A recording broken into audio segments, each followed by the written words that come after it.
कैसे हो आप लोग। तो आज हम बात करेंगे टॉर्क के बारे में और इससे समझेंगे कि टॉर्क होता क्या है।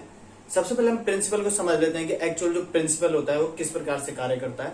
क्योंकि जो एक टॉर्क होता है क्या होता है, इसमें एक इलेक्ट्रोमैग्नेटिक टॉर्क क्या होता है, जनरेट होता है। तो पहले हमको इलेक्ट्रोमैग्नेट को समझना होगा थोड़ा।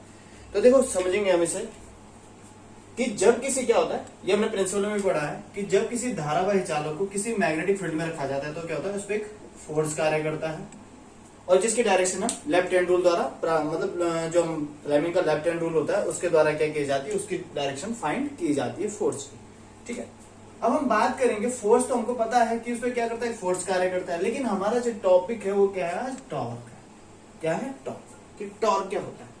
देखो जो टॉर्क होता है कि देखो अब इसकी एक शाफ्ट भी होगी। ठीक है, अब हम समझेंगे कि क्या होगी इस शाफ्ट। अब देखो हम शाफ्ट को मान लेते हैं पी। तो देखो इस पी पॉइंट पे इस फोर्स के कारण क्या होगा, एक घुमाव बल लगेगा, मतलब जो इसे रोटेशन करना है। कि मतलब इस फोर्स के कारण क्या होगा, इस पॉइंट पे क्या लगेगा, घुमाव बल लगेगा जो क्या कराएगा, इसे रोटेशन करवाएगा। अब देखो यही चीज हमारा क्या होता है, टॉर्क होता है। तो टॉर्क किसे कहा जाता है कि किसी बिंदु पर लगने वाले घुमाव बल को क्या कहा जाता है, टॉर्क कहा जाता है। आई होप आप लोग समझ गए होंगे कि मतलब फोर्स के द्वारा जो इस बिंदु पर क्या लग रहा है, घुमाव बल लग रहा है, मतलब जो इसे क्या करा रहा है, रोटेशन करवाएगा, उसे क्या कहा जाता है, टॉर्क कहा जाता है। तो टॉर्क, अब देखो ये किस पे डिपेंड करेगा, इस रेडियस पे। रेडियस किस पे डिपेंड करेगा, रेडियस पे डिपेंड करेगा। जो रेडियस होगी उस पर क्या करेगा, डिपेंड करेगा कि जितनी ज्यादा रेडियस होगी उतना ही ज्यादा क्या लगेगा, फिर मतलब उतना ही ज्यादा टॉर्क लगाना पड़ेगा हमको, बलागुण लगाना पड़ेगा, मतलब उतना ही ज्यादा क्या लगाना पड़ेगा, घुमाव बल लगाना पड़ेगा उसे घुमाने के लिए। तो मतलब हमारा टॉर्क क्या हो जाएगा, F इंटू आर। मतलब किस पे डिपेंड करेगा, फोर्स पे और रेडियस पे। तो इसकी यूनिट क्या हो जाएगी हमारी, न्यूटन मीटर। ठीक है, न्यूटन मीटर क्या हो जाती है इसकी यूनिट। अब देखो अगर हम बात करें इसकी डेफिनेशन की, तो डेफिनेशन क्या हो जाएगी, परिभाषा कह सकते हैं कि परिभाषा क्या कह सकते हैं कि मतलब हम अपनी भाषा में बना सकते हैं कि बिंदु P पर लगने वाले घुमाव बल को क्या कहा जाता है, टॉर्क कहा जाता है। ठीक है, ये हमारी डेफिनेशन हो चुकी है कि बिंदु P पर लगने वाले घुमाव बल को क्या कहा जाता है, टॉर्क कहा जाता है।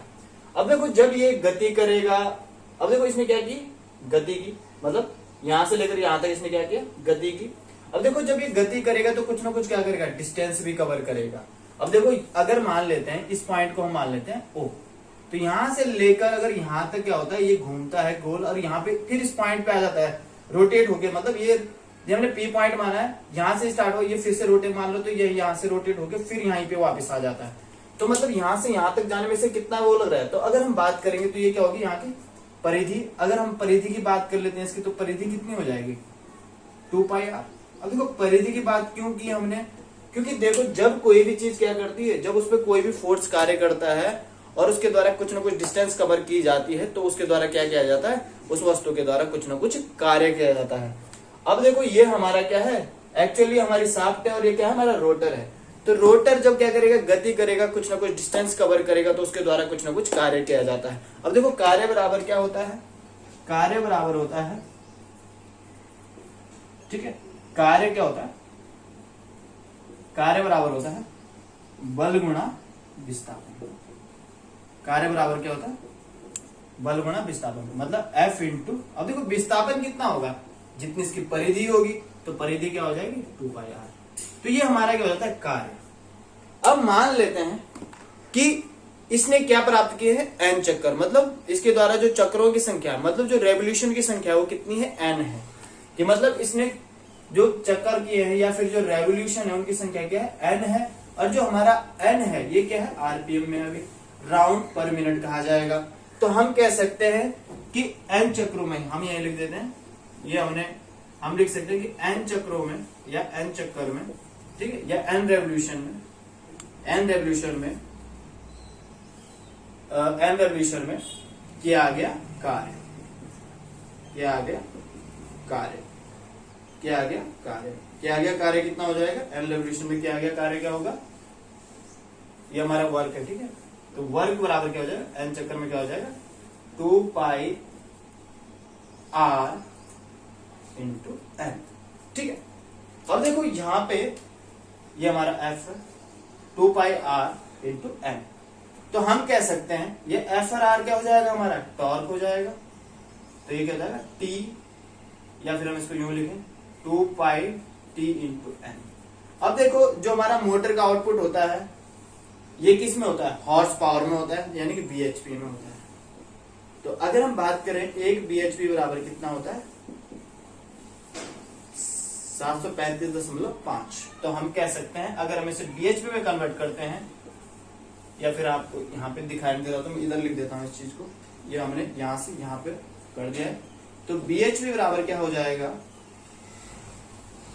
हमने कार्य को किसमें, पावर में चेंज कर दिया है। अब देखो इस एन को पहले हम चेंज कर लेते हैं। देखो इस एन को अगर हम चेंज करेंगे किसमें, एन को अगर हम चेंज करते हैं किसमें, राउंड पर सेकंड में। ये क्या है, राउंड पर मिनट का है, मैंने आरपीएम का है। अगर हम इसे राउंड पर सेकंड में करते हैं तो ये कितना हो जाएगा 2 पाई टी, ये कितना हो जाएगा एन अपॉन क्या हो जाएगा 60 हो जाता है। कितना हो जाता है एन अपॉन 60 हो जाता है। तो हम लिख सकते हैं कि बीएचपी बराबर कितना हो जाएगा, जो हमारा आ चुका है 2 पाई टी एन अपॉन 60, और इसको डिवाइड कितने से करना पड़ेगा, क्योंकि एक बीएचपी बराबर कितना होता है 735.5, या इसको आप इंटू में लिख दो, और ये क्या होता है वाट। तो मतलब बीएचपी जो पावर होती है वो किस में डिपेंड होती है, वाट में की जाती है। तो इस प्रकार से हमने क्या किया है, टॉर्क के बारे में बात की, से समझा। आगे जो टॉपिक होंगे आर्मेचर टॉर्क, शाफ्ट टॉर्क, तो आपने समझ लिया होगा। सबसे पहले हमने क्या किया कि जो फोर्स होता है, जब कोई फोर्स क्या लगता है किसी अक्ष के परितक, मतलब उसे घुमाव, मतलब ये घुमाव बल कार्य करता है किसी अक्ष के परितक, तो उसे क्या कहा जाता है, बलागुण कहा जाता है। देखो जब वो क्या करेगा, कुछ ना कुछ, जब वो डिस्टेंस कवर करेगा तो मतलब वो कुछ ना कुछ कार्य भी करेगा। तो हमने लिया वर्क बराबर क्या होता है, बल गुणा विस्थापन। अब हमको पता है कि चक्रों की संख्या मतलब जो क्या है एन रखी गई है, तो मतलब एन चक्रों में किया गया जो कार्य, कि जब वो एन चक्कर मतलब एन राउंड रेवोल्यूशन करेगा तो उसके द्वारा जो किया गया कार्य हो जाएगा 2 पाई आर एन हो जाएगा। और जो हमारा फिर उसके बाद हमने क्या किया, जो आउटपुट होता है एक्चुअल, जो एक मोटर का आउटपुट होता है किस में होता है, मैकेनिकल में होता है, हॉर्स पावर में दिया जाता है। तो हॉर्स पावर में हमने इसे कन्वर्ट किया है, तो हॉर्स पावर में कितना हो जाएगा 2 पाई एन अपॉन 60, 735.5 में डिवाइड कर किस में आ जाएगा, वाट में आ जाएगा। और जो कार्य की यूनिट होती है क्या होती है, जूल, या फिर वाट पर सेकंड भी कहते हैं, या जूल भी होती है। धन्यवाद। आई होप आप लोगों को वीडियो अच्छा लग रहा हो तो कृपया करके आप सब्सक्राइब जरूर करें, और ज्यादा से ज्यादा शेयर करें, लाइक करें और कमेंट जरूर करें। क्योंकि देखो जब आप लोग, क्योंकि आप लोग अगर कमेंट करोगे या फिर आप सब्सक्राइब करते हो तो इससे क्या होता है कि हमको एक मोटिवेशन मिलेगा, हम आपको अच्छे से अच्छे वीडियो प्रोवाइड कराने की कोशिश करेंगे।